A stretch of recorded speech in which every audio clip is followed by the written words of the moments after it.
Hello and welcome back to another video on the channel, and yes, we've got a brand new mod pack that I have gone ahead and created called Project Superflat Survival. Yes, it's another Superflat Survival modded experience. This one is all about Project E, if you couldn't already guess that. It does actually include 61 mods, as you can see in the bottom left corner there, and it is on 1.20.1. If I hit single player here and we go to world, by default, as you can see, it is set to super flat, and generate structures is also on by default. Now, there isn't actually any villages at all that should generate, because I've gone ahead and actually changed the biome by default to a windswept forest. Now, this should hopefully disable any structures spawning in this dimension. Oh, and by the way, the download for this pack is actually in the description of the video, because I completely forgot about to say that. If you do actually witness any structures or anything, please let me know, because I am kind of still working and updating this pack because it's not quite 100% there just yet. What does this pack actually offer? Well, it's a complete flat world with nothing but slimes and the usual kind of stuff. Now, I wanted this pack to be completely vanilla based, really, apart from obviously having a Project E, but I have actually gone ahead and spent a bit of time making some quest kind of chapter line things as well. There's quite a lot of things that I've actually changed here. I will not actually read this. I'm just going to let you guys kind of read it if you really want to, if you want to pause the video, and also you could read that one as well by pausing it. But once you do these, you actually get given a dirt destroyer kind of shovel, and then it kind of progresses out to all of this massive craziness that I gone ahead and created. The idea, though, was to kind of make it so that you have the vanilla kind of super flat world with nothing experience. But again, with this, and hopefully I've pulled that off by kind of showing you here. Now, instead of actually giving you random rewards, we're actually going to go ahead and get ourselves... Oh my god. This little fella here that kind of just jump scared me then is actually a TNT slime. Now, these are a kind of new slime variant in this whole world. As you can probably tell, they explode. They are very much similar to kind of creepers, so just be on the lookout for them. Be careful. They do kind of spawn in quite often-ish, not really that often. But something you're probably noticing, okay, straight from the back, is the sheer amount of mobs. Yes, I thought it'd be a wise idea to go ahead and change something about mobs, and it does actually say it right here. The hostile mob cap has been increased to 210 from 70. This will make things harder, but also easier regarding mob farms. So yeah, this actually plays a bit of a part with the actual slimes too. So when it actually becomes nighttime, you're going to see quite a lot of mobs. Obviously, if you get rid of all the slimes, that is, because these guys take up the hostile mob cap as well. This isn't true for like cows and passive mobs. I mean, there only seems to be cows. Oh, there's a pig over there or something. So they will still be actually 10, which is the cap on that. But maybe in the future I might go ahead and reduce that. I'm not really too sure. But anyway, as I was saying before I got rudely interrupted by that TNT slime, every single reward will give you EMC. So if I was to get myself a carrot, as you can see, it would actually give me EMC. If I was to get myself some golden boots, it would give me 1000 EMC. Now, what is this EMC you speak of, Dan? Now, that is what this thing is all about. So, for example, I've just dug a piece of grass. I got myself a piece of dirt, not a grass plot, we'll put that back, and I go up to this. I can put this thing in here and essentially teach the transmutation table items that actually contain EMCs. So let's just go over to this white glazed terracotta. You can see it says EMC 66 right there, and I think I can just grab one of these like that, and then I could just go in here, and now I've given it's actually give me 66 EMC. And because I've got 67 EMC, I can take 67 blocks of dirt because they cost 1 each. Hopefully that kind of makes sense. So the idea is that you're going to run around, kill different things, and teach this thing everything. That's the idea. So it's a completely new way and take on the super flat world experience. So yes, you are going to have to grind a bit to get yourself a iron ingot, for example, from a zombie. Okay, we need a lot of them to get a cauldron to get some water normally like 7, right? yeah, you just get 1 iron ingot and then obviously transmutate it. So let's just have a quick look here. Iron ingot is only 256, so it's not that expensive. Put one of them in there, and then if we grab, like, I don't know, a few of these iron blocks, for example, and we've got ourselves 11,000 of these, yeah, we can get 46 of these now because we had enough EMC to get 46 of them. Think of EMC as a bit of a money currency kind of energy matter thing. That's kind of what it is. It's a magical currency, I would say. But anyway, it's not only that. We've also got, once you kind of tick these off, you also get these other quest chapters unlocked as well. And then there's one here called My Lives. So if I click this, it will actually tell me how many lives I've actually got. And yeah, Dan's a bit mean. Yeah, you only have 5 lives.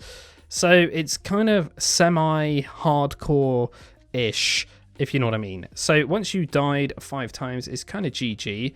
But I've actually been quite nice, and you can refresh your lives back to 5 by giving the actual quest here a totem of iron and a soul stone. Now this is a thing from Project E, and this obviously we need to get it from killing Volkers. And after My Lives we have total kills. This area is just kind of a bit of a trophy area, so if you kill a warden you'll get a warden trophy. Kind of gimmicky stuff really, but if you do actually go ahead and kill 25 skeletons, for example, you'll get XP. Pretty much they all do the same sort of thing, give you a bit of XP for killing a certain amount. But then after that, once you kill, I think it's 100 next if I'm not mistaken, it goes to giving you XP and EMC, so you get a bit of money for it. And then the last one, you always get a trophy. It's a bit of a kind of thing, I don't know what you want to call it, like just a way of showing off, I guess, to your buddies if you're playing with your buddies or whatever, or yourself. But this is the main one, so I've basically chosen 50 items, well 25 items and 25 blocks that I feel like are essential and really rewarding to obviously obtain on this kind of pack, literally with nothing. And yeah, some of these are quite unique, like pig step. This thing here, which is a calibrated skulk sensor, like how are we supposed to get that? We need to summon in a warden to get that. This one's a bit of an odd one. The transmutation table. Okay, it's right in front of me, but we don't actually have a pickaxe, do we? So we can't pick that thing up without a pickaxe. So we need to get a pickaxe before we can get that. But how do we get wood? You know, and we got to make a cake. But cakes are actually EMCable, so if you got an egg, a bucket of milk, you probably transmutate it and think of it like that. So yeah, there's quite a few of these that are quite interesting, but the main, hardest, ultimate goal of this actual pack is to go ahead and get the Tome of Knowledge. This thing will unlock everything inside the actual transmutation table. So what I mean by that is if I want to go ahead and get myself an end stone brick wall, and I didn't actually teach it to this yet. I didn't actually teach that to it. But if I put the Tome of Knowledge in there, I would essentially unlock everything that has got EMC value attached to it. So then if I never actually put the end stone brick wall in there, I could just find end stone brick wall like this or whatever. And there we go, as long as I've got the EMC to actually do it. So that is probably the most overpowered, crazy, amazing item you can have, because you can essentially get all the items in the game without even teaching it to the table, if that makes sense. And then the last one here is a bit of a cool one. This is the other trade section. If you're someone like me and you're kind of bored of waiting around for a wandering trader, you can summon this dude in. As long as you've got 30 XP levels, he'll summon him in with a couple of llamas like it should. And then we could do this kind of similar sort of thing here with a pillager captain. Now, this is 1.20.1 mod pack, so it's not going to give you the ominous potion thing right now. So we're still going to get bad omen the other way. Now, for some unknown reason, this guy, when you kill him, he doesn't always give you the bad omen effect. So I'm actually giving you the effect as you purchase this. It's a bit of a thing. I'm probably going to change that at some point. But yeah, this one costs 50 XP. And then these other trades are more obscure things, like all the trims. You can buy any trim. So if I had all these items, I would go up to this and then I can choose what kind of trim I want. Same sort of thing here with saplings, but this is the same price as a regular sapling from a wandering trader. So it's not like OP or anything like that. We can get all the dyes if you really want to. And we can obviously get some different kind of crops. I know the Wandering Trader sells a lot of these, but sometimes it can be tedious to wait for the trader to actually have those certain things. Heart of the Sea totally isn't possible to get in a super flat world, so I added that as a trade. Pottery sherds as well are another questionable thing. I don't think we can really get them as such in a super flat world, so I added that as well, if that's kind of your thing. And then this one is the Skulk Shrieker. And yeah, this thing will actually have the special tag that can make wardens summon. So it doesn't need to be in a deep dark biome. If you actually kind of somewhat trade with this and get this block, you place it down, you'll be able to summon in a warden with that. And then the very last one here is a player trophy. And yes, if you do rename the player trophy in a anvil and call it like DanRobzProbz, it would actually change to DanRobzProbz's skin. So yeah, you can actually have a full-on wall of all your favorite YouTubers, if you know their gamer tags and stuff, and all the other trophies of the mobs, just in a massive random kind of museum thing.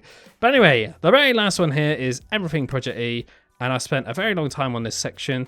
This is everything that I feel like needs a bit of looking into and investigating into on Project E, because this is what I would call the most important items aspect of it.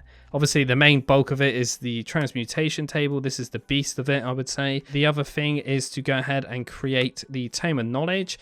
Now, you are going to need yellow matter, final star shard, make it into a final star, and then make a compact sun. Yes, you can make a compact sun block, and then you're going to need to make all these magical books, combine these two things kind of together with a few other things, and you'll be able to get this. Now, this isn't very cheap, as you can see. That is, I'm not even going to try and say that number. It's 2.71 quintillion, I think that's how you say that. Now, luckily, there is a mod that I've actually attached called Project Expansion, which you've probably already seen. But basically, they made a way of actually generating EMC passively via these flower power things. So yeah, the idea is to kind of work your way up to all the way to tier 16 of this, or mark 16, and then you'll be generating a lot of AMC per second. Look, 47.95 trillion EMC per second. Sounds a lot, but when you look at the compact sun, like I just said, it's quintillion. So yeah, that's like 5 times trillion, yeah? Let me just see these numbers. Yeah, that's quite a lot of numbers there. But then when you, like I say, look at this one, it's a bit silly, right? So not only that, there's also some special items here which are very overpowered. Bigger chests and these special energy condensers. Again, I have written a lot of stuff in each of these things to kind of help you understand what these things do, because some of you guys might not even know what any of this stuff does. Just look how many mobs there are, man. This is like... You don't see it like this normally. This is just absolutely crazy how many there is. But like I say, skeletons are the worst, man. They spawn in so many groups, and it's like you just have to run. Like run. Wow, I reckon that I've kind of give you a bit of a good showcase here of what this kind of pack has to offer. Again, in the future, I probably will be updating it, so there might be some tweaks and changes here and there. But yeah, the sun's about to come up, so that means we're going to get overridden by slimes again. Oh no! And if you like what you see, don't forget you can go ahead and just download it in the description of the video. It's completely free. Thank you very much for watching. I'm DanRobzProbz, and hopefully I will see you in the next one.